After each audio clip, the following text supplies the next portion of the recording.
about all the laws and rules as far as, and wasn't accepted by the Jews and the religious leaders. Like, this person, she was the witness. She was the one that helped other people come to see Jesus as the Messiah. And so we have to know that, biblically speaking, we do not have to know everything. It's not about what we know, it's who we know. Right. I used to say that when I had to do a lot of work at the bank. And it's true about this too.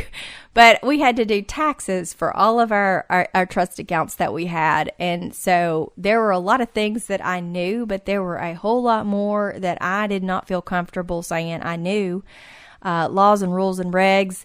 And but here's the deal. I knew who to call to get the answers. Okay.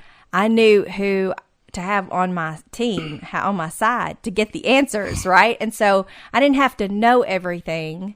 It wasn't about what I knew, but it was who I knew. I knew the right people to call, and luckily they would take my call.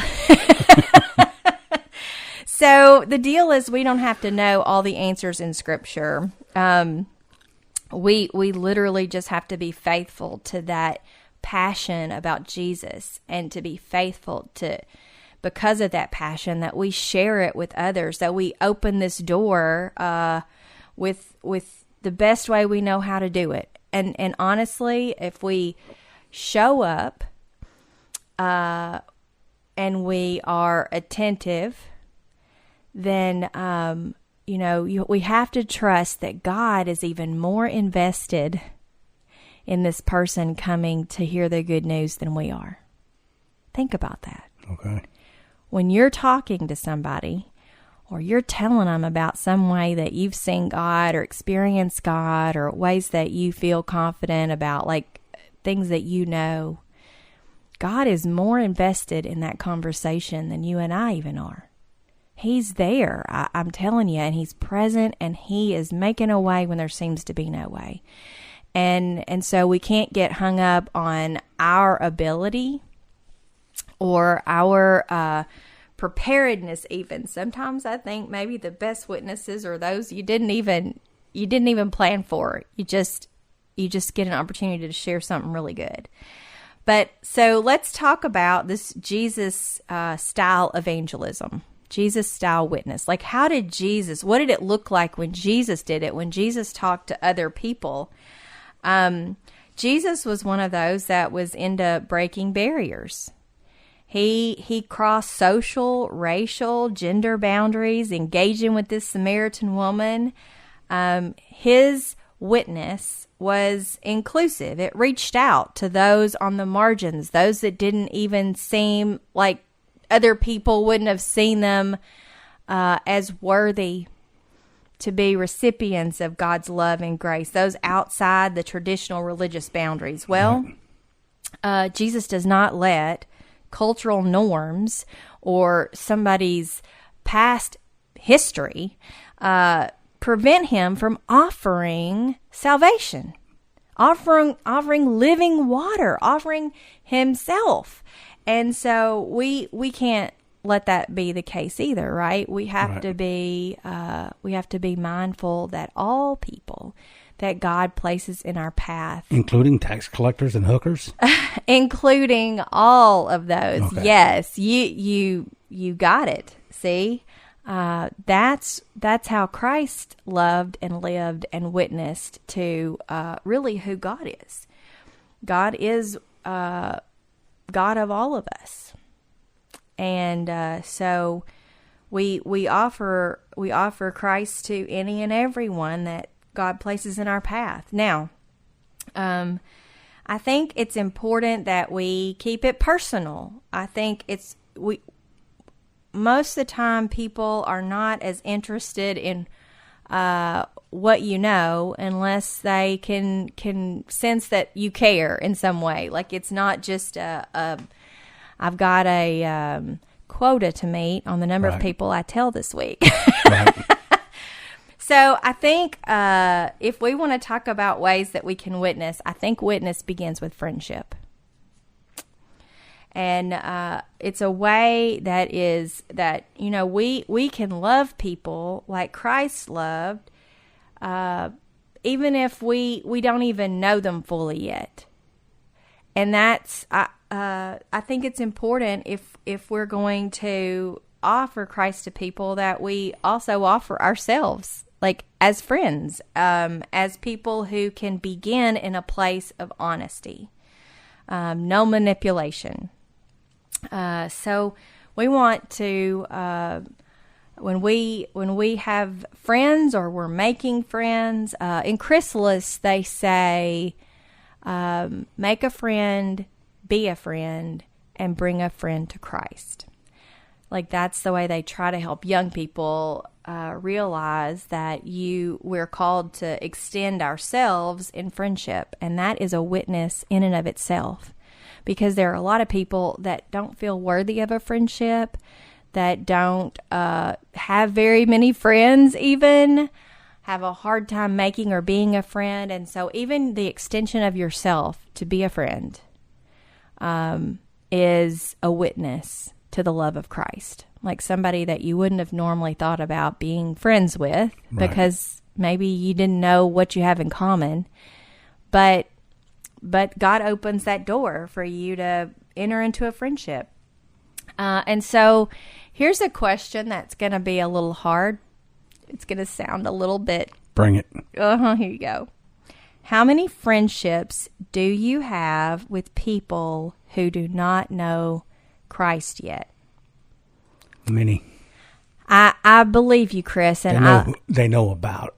I mean, they're not oblivious to them, but they'll just... Yeah. They don't have... They don't have that relationship with them. Right. Well, I think for a lot of folks, they may not be able to report that. Like they may not have as many friendships with those people who do not yet know Christ. And I mean, how are we going to help people come to know the love of Christ if our circle is so small, right, that we never even have an opportunity to be in contact with other people? So we've got to figure out how can we draw our circle wider.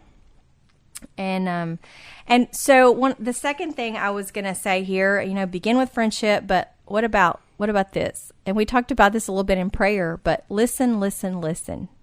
Okay? Listening. I think a lot of times we want to begin we think our witness means we've got to tell them something. But what if we understood part of the way we listen, part of the way that we begin to witness and be in relationship is that we listen to other people. I think about the Samaritan woman at the well. Jesus, what he did, he listened to her. He listened deeply that she had this thirst in her soul. And it was in the listening that he found, how to witness to her. That thirst that was in her soul, like he offered her living water. And so I think we've got to start at a place where we value other people's stories. And because it's sometimes I think all the time in knowing somebody else's story. Even Andrew begins with a question. Jesus begins his relationship with Andrew. Remember Andrew, Peter's brother, with a question: what are you looking for? Jesus asked Andrew, what are you looking for? And so, do we ever ask people, what are you looking for? Like, what is it that, your story is that you would want to share with me? And so maybe ask ourselves the question, are we more interested in listening to another person's story than in sharing our own story? And maybe listening needs to come first. And I think that's part of being a friend, though, right? Is that we're open to listen to other people's places of brokenness if they're willing to share, or we're willing to listen to their questions or concerns or times when they felt like they were alone or they didn't have anybody to listen. I mean, I feel like that listening is probably key to witnessing, that they have worth and they have value. When you listen to somebody and they feel heard, that's a witness to God's love right there. That's a witness to the way you love on behalf of Christ. Because giving them time, and part of yourself, time is a big thing, what people can offer, right? Because you can't get more of it. No, you can't make more of it. So time is always huge, but listening is important. Okay. So know your story also. We all, I feel like, those of us who would say we are followers of Christ, we're Christians or, disciples, we would say we've encountered God in some way. Like we know that God's been at work in our life in some way.